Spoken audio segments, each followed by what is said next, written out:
Hello, welcome to the first episode of Transition Talks. I'm Deacon, and I'm going to be talking to you about transition initiatives and transition economics.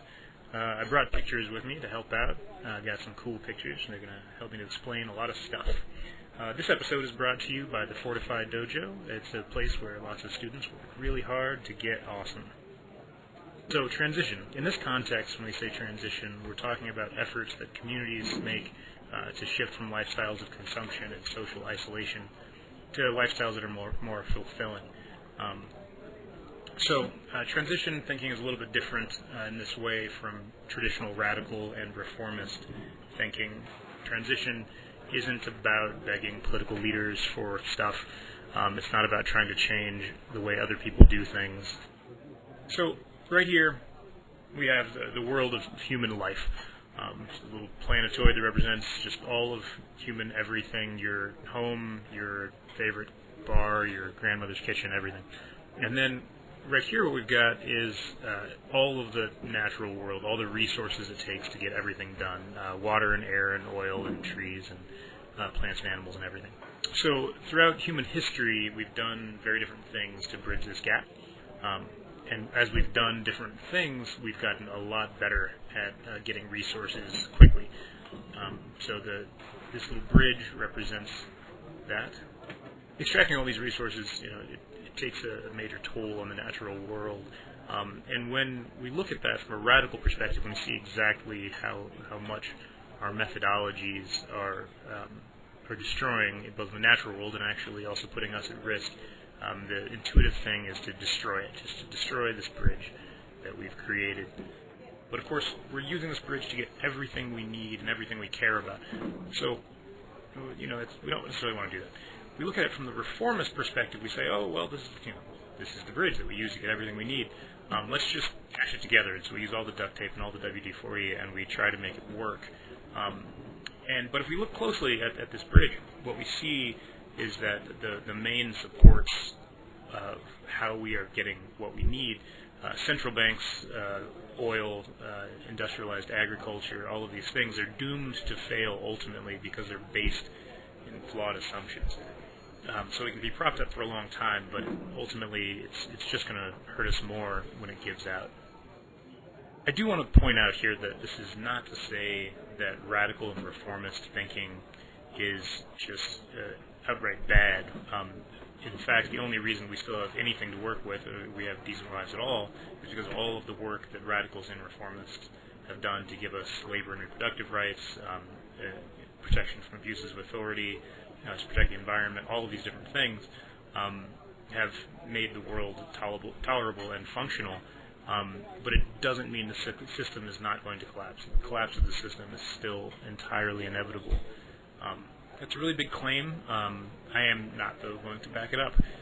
That ground has been really well covered. Lots of great people have worked on that, and I put a list of some of my favorite pieces regarding all of that in the video description. You can check that out if you like. So we're looking at this bridge, and we're talking about transition. One way to look at it is that we're building a safety net right under the bridge to catch people as they fall from the superstructure. So this is a safety net of resources and methodologies that are not dependent on the business-as-usual world.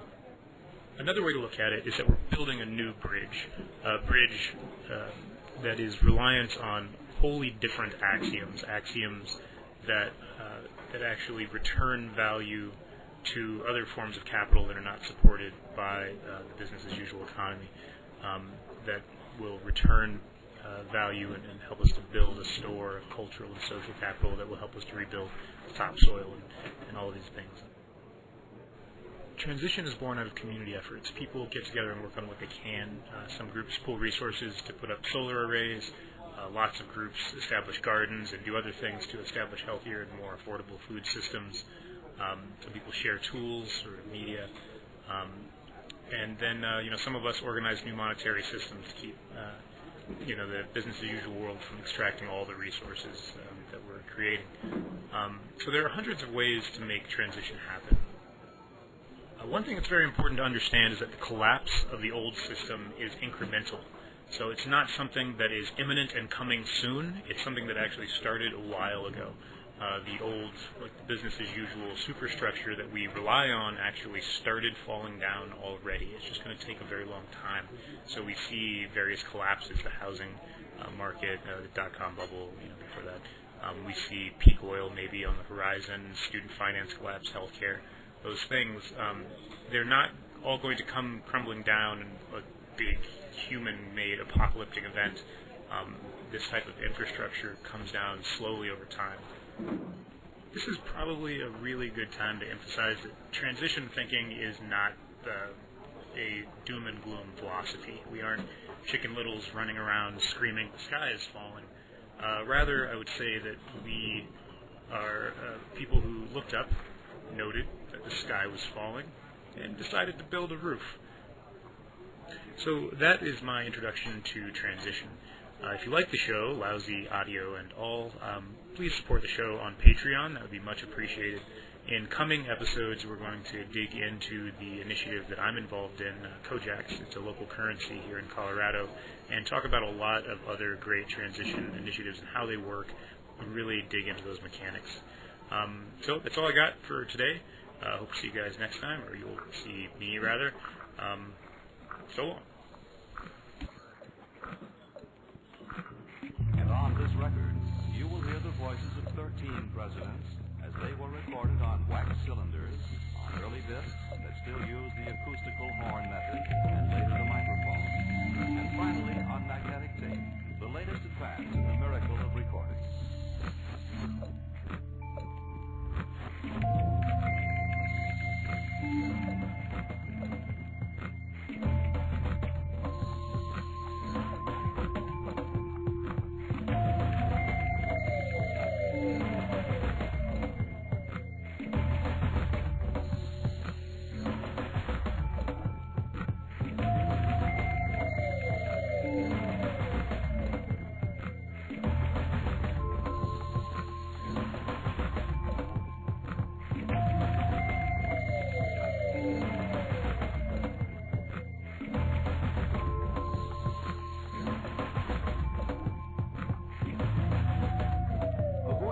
Recorded never dies, and each time we play a recorded voice from the past, its owner seems to live again for us. This is a special magic, something that a photograph in a history book can't